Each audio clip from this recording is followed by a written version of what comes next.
Good Friday morning. New economic data was released yesterday. Find out how well the economy is doing. And find out why Congress repealed Biden's methane fee. And see how the Muncie business helps locals express themselves. Get the coffee ready and open up those eyes. You're waking up with Cardinal weather. From Ball State Unified Media, you're waking up with Cardinal weather, live from the Ball State Weather Center. Good Friday morning to you. You're waking up with Cardinal weather. I'm Andy Zelaya. And I'm Josh Gabbard. New reports out yesterday provide hard data about the state of the U.S. economy and how it impacts Americans. They include updates on the GDP mortgage rates, pending home sales, and jobless claims. Those numbers follow other indicators of the economy under President Donald Trump. Take tariffs, for instance. With Trump confirming yesterday he still plans to impose 25% duties on Mexican and Canadian imports. Tariffs on Chinese goods are in place now, and Trump says reciprocal ones are in the works. In light of such changes, Apple and Eli Lilly say they're investing billions of dollars in the U.S. manufacturing. On the other hand, recent surveys show tariffs are causing concern about the inflation. Meanwhile, a new House resolution has massive spending cuts, but its sweeping tax breaks aren't sitting well with some deficit hawks. Layoffs of federal workers are part of the plan to reduce spending, and some analysts worry they could hurt the economy. President Trump is threatening to double tariffs on China. Today, he said 25% tariffs on Mexican and Canadian goods are set to take effect on March 4th as planned. That's the same date as the newly proposed additional 10% on Chinese imports. The initial 10% tariff on Chinese goods went into effect earlier this month. The tariffs on Mexico and Canada had already been planned. Trump has tied tariffs on America's neighbors to illegal migration and the flow of fentanyl into the U.S. Mexico, China, and Canada are America's top 3 trading partners. Tariffs on all 3 at the same time could lead to higher prices for American consumers, especially when inflation is already heating up. The Department of Transportation is planning to supercharge the hiring of air traffic controllers to solve an ongoing staffing shortage. To attract new people to the profession, the Federal Aviation Administration is increasing starting salaries by 30% for candidates who start at its academy in Oklahoma. The agency will also cut down its 8-step hiring process to 5 steps. The DOT says it expects this will speed up hiring by shaving more than 4 months off the old process. The new hiring window launched Thursday and ends March 17th. The announcement comes as more attention has been drawn to air traffic controllers after a string of aviation incidents. The lobbying group for U.S. Airlines is happy with the announcement. It said the U.S. is nearly 3,000 controllers short at a time when it's seeing record air travel volumes and increased reliance on air cargo shipments. And now, let's see what's going on in weather with Aaliyah. Thank you. Let's take a look at some of those current temperatures outside. Right now, Muncie is 35 degrees, 34 in Kokomo, 33 in Lafayette, and 34 in Indianapolis. Let's see those temperatures closer to our neighboring cities. 34 in Hartford City, 33 in Anderson, and 33 down in Newcastle as well. The forecast for today is looking pretty good with those temperatures increasing up to 60 degrees today. So very spring-like temperatures outside. You can see these temperatures rising as we go throughout the afternoon. So here is what we are tracking today. We are tracking a chilly weekend, so a cool off from today.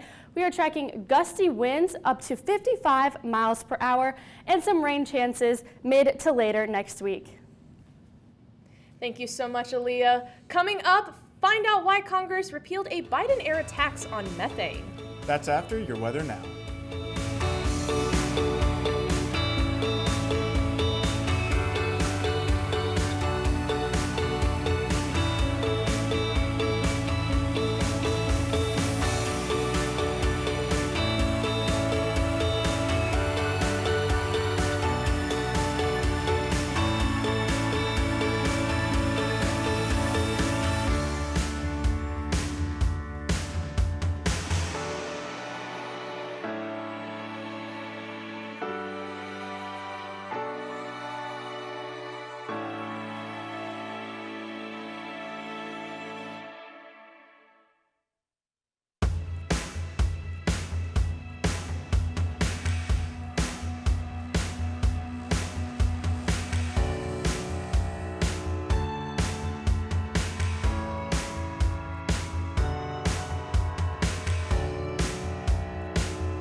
Welcome back.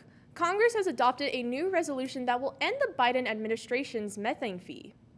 The Senate passed the measure on Thursday. The fee was part of the Inflation Reduction Act. It required some oil and natural gas companies to pay a fee based on the amount of methane they released into the atmosphere.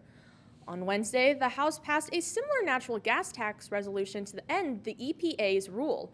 President Donald Trump is expected to sign it into law. Farmers in North Carolina are taking precautions to reduce the spread of the bird flu. The U.S. Department of Agriculture says North Carolina has the third highest bird flu outbreak in the country. Data from the state's Agriculture Department shows that the majority of the birds that tested positive came from commercial egg-laying operations in Hyde County. A poultry research specialist with North Carolina Agricultural and Technical State University reminds farmers of extra precautions they should be taking. Those include changing shoes when leaving a farm and limit people who come to farm properties. The school has biosecurity measures in place as it does scientific and academic research on the flocks on its grounds. The bird flu can be transmitted through the feces of migrating birds.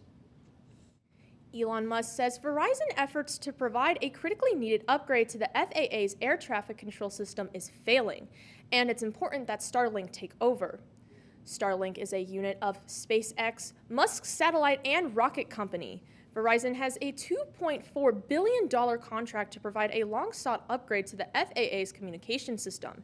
It's known as the FAA Enterprise Network Services, or FENS, program. Asked about Musk's statement, the FAA issued a statement saying, regarding the FENS program, no decisions have been made. This week, the agency confirmed it is testing 3 Starlink terminals. And now let's see what's going on in national weather with Jay. Yeah, so we're going to start with the current temperatures. 56 degrees, bit of a warm start for Los Angeles as expected. 40s throughout pretty much the entire rest of the country except the eastern Midwest where we're still in those 30s. That's expected to rapidly increase into potentially the 60s as we get throughout the day today. Today's highs looking at 65 degrees in Kansas City. Note that is warmer than the 61-degree high for Los Angeles, so very abnormally warm for much of the Midwest. And then you see this big sweeping cold front sweeping all the way down, which is why Minneapolis is only going to hit 33 degrees as the high today, barely getting above that freezing mark. The current watches and warnings, a lot of color to get through on this map. We'll start with the northeastern U.S., where we have Maine and New York seeing those winter weather advisories as this big cold front comes down from Canada, bringing possible accumulating snow to those areas in that purple color there. Next up, we're going to the Midwest, where we have this big tan area that stretches all the way from the Montana-North Dakota border all the way down to the Kentucky-Ohio-Indiana border. That is the wind advisory. Gusts up to 55 miles an hour possible for any areas in that shaded tan area. And then to go along with that wind, this big pink area here is the red flag warning, pardon me. This is where we are expecting to see very dry and windy conditions, which means any fires that start will rapidly spread. We saw some already yesterday in Oklahoma, and those conditions have pushed into portions of the Midwest. Next up, Montana here, we see these green areas. The darker green is a flood warning. That has since now expired recently.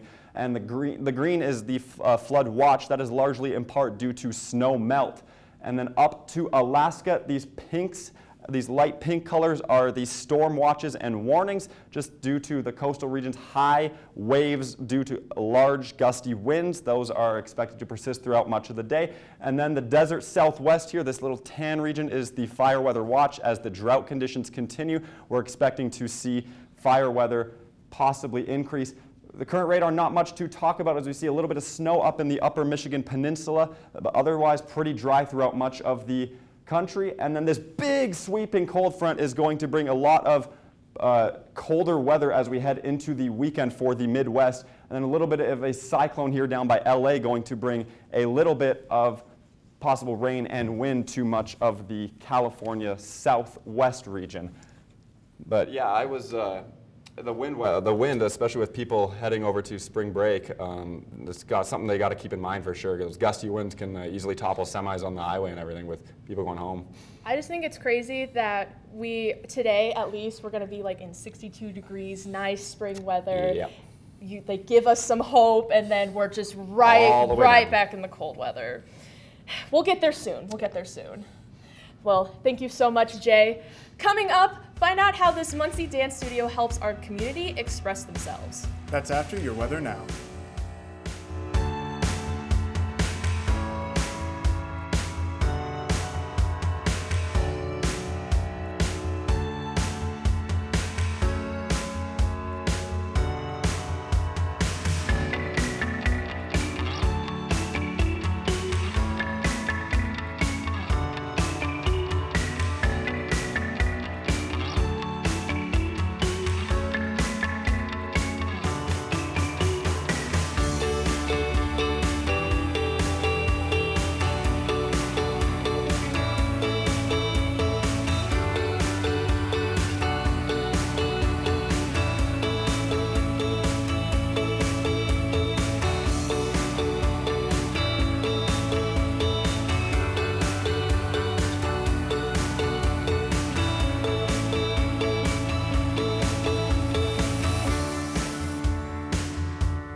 Welcome back. The time is 8:12, and you're taking a live look at the site of New Performing Arts Center. With every step they take, the owners of Harmony Dance Studio are working to unite the community through dance. Newslink's Indiana Ava Lenz has the story. The vision was simple: to create harmony in the community and bring people together. The owners of Harmony Movement Studio, David Fenning and Michelle Owens, wanted the studio to act as an outlet for the community. It's a space where dancers can connect, express themselves, and find balance through movement. I've been very excited recently to have a community here where we have enough dancers coming in and being interested in what we offer. One of our major goals is to have a bigger impact, for people to know that we're here and to feel comfortable. We want to keep spreading the message that dance is for everybody. Coming to the dance studio is not only about expressing who you are, but it can be a way to rediscover your spark for dance. Got into dance briefly years ago. I always wanted to get back into it, but I thought it was going to take a huge financial commitment and time commitment to pursue it like I wanted to. And it has taken a time commitment, but that's something I've worked up to. To them, dance is a way of storytelling. It's a story of bringing people together in a community. It's more than movement, it's about building confidence, forming connections, and creating a community. And for David and Michelle, this is just the beginning. In Muncie, Ava Lenz, Newslink, Indiana. To sign up for dance classes, you can visit their website at harmonymovementstudio.com. Taking a step outside, you may get a breath of fresh air and some nicer temperatures. The sun is shining and the spring temperatures are truly starting to show. See how these temperatures are affecting life on campus. Newslink Indiana's Peyton Mucker got back into his summer clothes and is on the story. Muncie was a city buried underneath snow and ice.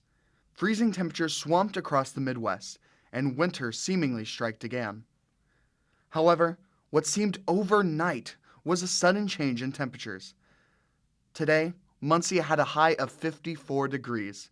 This was a large difference between last week, with only a high of 21. In spring, you have the biggest differences between cold air masses and warm air masses. So that biggest temperature difference, as the sun's direct rays start moving closer and closer towards the equator, and then after that towards the Tropic of Cancer. As the sun shines into Muncie yet again, the vibrance flourishes as well. Even some of Ball State's feathered friends can't help but enjoy the sun. As the university thaws, so does the motivation among the students. Nathaniel Barnes is just one student who's feeling the power of the spring weather.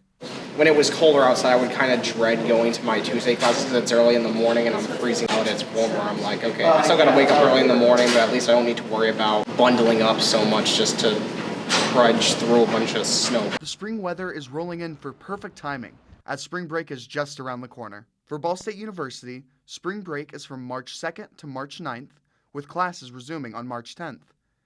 From snow into sun, then sun into rain. Many consider the weather to be crazy. However, the weather we are experiencing may not be as crazy as it seems. It's expected to have up and down temperatures. We are also starting to move towards actual spring. We just live in a very, very exciting place, and as we move towards spring, it gets super exciting. As we embrace for the warm weather, keep out your gloves just in case. In Muncie, Peyton Mucker, Newslink, Indiana.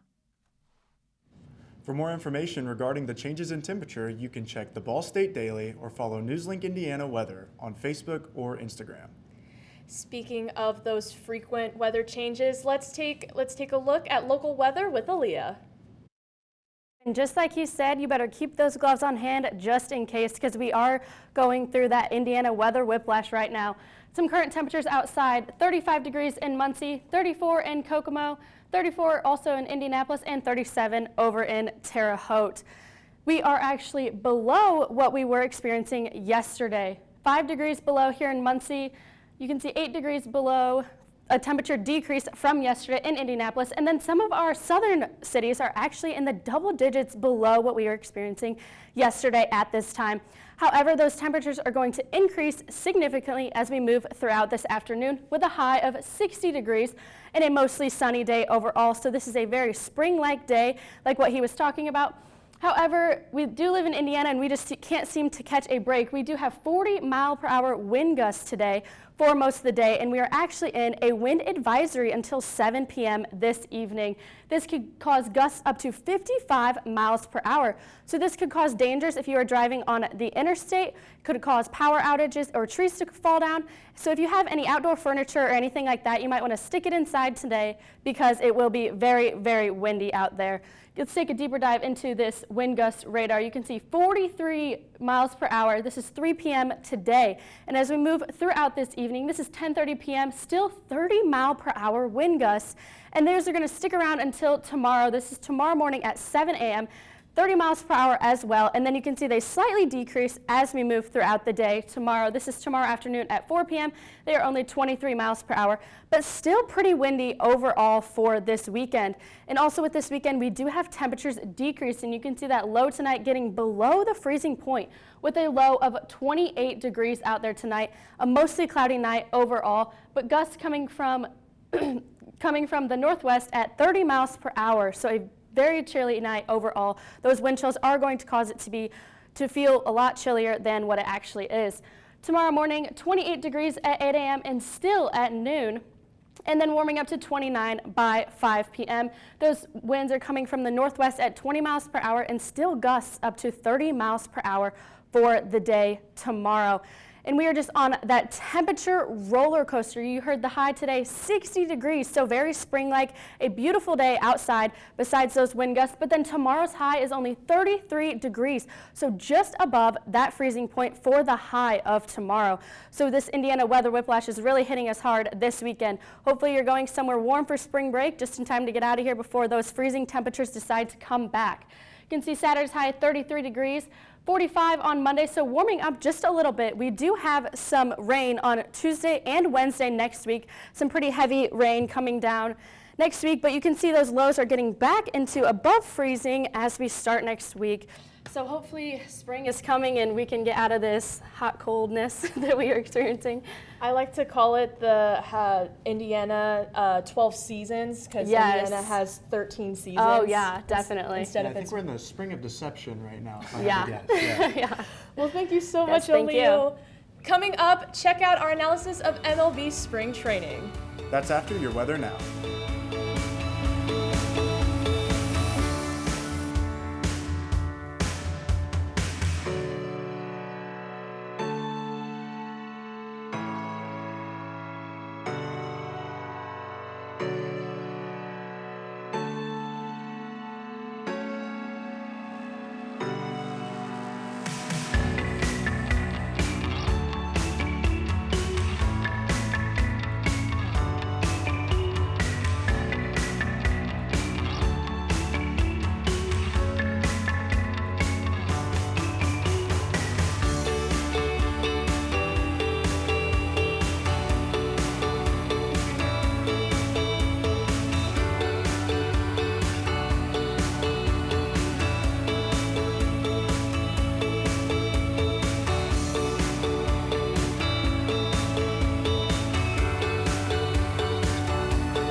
Welcome back to Cardinal Weather. I'm Aiden McNally. And I'm Chris McCullough with sports. This week on What's New in the Shoe, Newslink Indiana's Dakota Atwood catches up with a new face for the Cardinals. Welcome back to What's New in the Shoe. This week we have something new in the shoe. Wide receiver Eric Weatherly. Eric, let's get right into it. Why'd you choose Ball State? Coming from Bucknell, I was looking to jump back up to the FBS level and go somewhere that has a winning coach or a winning coach. And with Coach U recently being hired here, I fell in love with it. And I stand for everything he stands for. You hit the transfer portal. What was the transfer portal like? I would say I had a lot of opportunities. A lot of old coaches and new coaches hit me up asking me to visit and come to the program. But at the end of the day, I felt like Ball State was the best fit for me. What was the mental health process like? You know, a bunch of people hit the portal. What was going on through your mind? I mean, at first when I hit it, I was a little scared, but after a day or so, school started hitting me up and texting me, um, and I was just very grateful, like I said, to have a bunch of opportunities to pursue my football career. And you mentioned the opportunities. What opportunities have you seen that you're possibly going to have this year in the football team? Um, Personally, I love the process. So going in the off season, having mat drills, us lifting, us running, learning a new playbook. I feel like everybody's at level one. Everyone's at an even playing field, which is room for competition, which I'm ready for. Looking forward to spring ball. How excited are you to be here at Ball State, to play in Schumann Stadium? First, I want to start off by saying I'm very thankful and grateful uh, by Coach U and his staff for bringing me in. And I'm just ready to do whatever I need to help the team win. What is something that you'd like to say about this football team going in that you've experienced during this offseason? I feel like this team is going to bring a lot of grit. We have a lot of competitors, people that hate losing rather than love winning. We have a bunch of people on the team that love the process, not necessarily the end game, but the steps that get to us, get us to the end game, which is the MAC championship, bowl game, eventually the playoffs. Thereon. Anything you'd like to say to the fans, or even just somebody at home, like anything? Mike's yours. I'll say this season is going to be one to remember for Ball State. All right, short and simple. Thank you to Eric Weatherly for joining us on What's New in the Shoe. Good luck this season, and thank you. Thank you. Again, special thanks to the football program and Eric Weatherly for taking time to join us. Spring training is in full swing starting back on February 20th. Spring training is the official preseason for the MLB. There are multiple players making names for themselves, as well as a handful of teams that have been impressive so far. What team is standing out to you?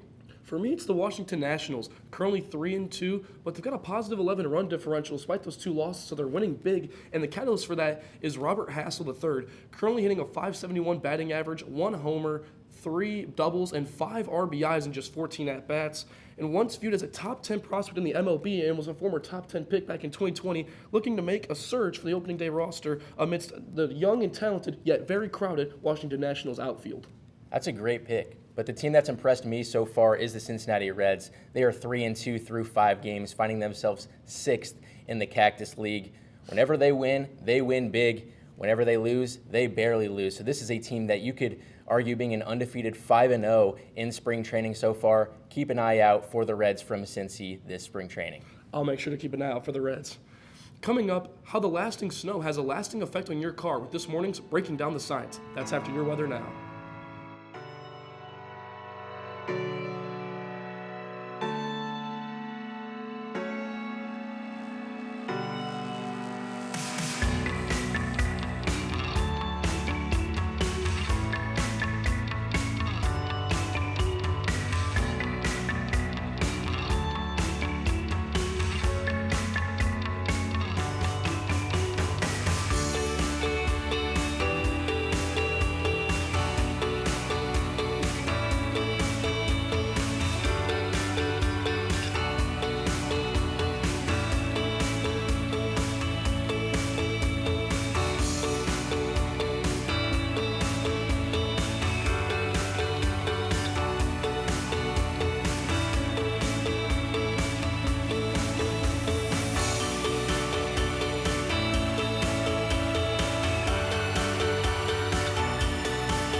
back.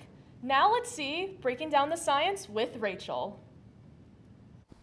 Thank you so much, you guys. As we start to head into March, we are going to see more severe weather, more rainfall, and this is going to bring about thunderstorms. And today I am breaking down the science of a life cycle of a thunderstorm. And so a thunderstorm has 3 stages. It has the developing stage, the maturing stage, and the dissipating stage. And we're going to start out with the developing stage. And we start out with a normal cumulus cloud, and we get this warm rising air, and this is called updraft. And this basically just builds the cloud and gives it height and energy, and this eventually turns into a tower cumulus cloud. And a tower cumulus cloud is basically a very tall cloud of warm updraft, and within the developing stage, we typically don't see any rain, but we do see those occasional lightning strikes here and there as the clouds do continue to build upon each other. And this takes me into the maturing stage. And with the maturing stage, it's actually considered the more dangerous stage, as we typically see hail, we see lightning, we see intense rain, and we see occasionally tornadoes if we have the right ingredients. So within this stage, we see that continuing rising updraft, and then we also see downdraft. And downdraft is basically just sinking cold air within the cloud. And within this cloud, we see precipitation, and this is just intense precipitation. And with precipitation and downdraft, we see outflow, which is when cold air meets environmental temperatures, and this brings about a gust front. And a gust front is just very strong winds, and this moves our updraft, discontinuing the pattern, taking us into our dissipating stage, which is our final stage.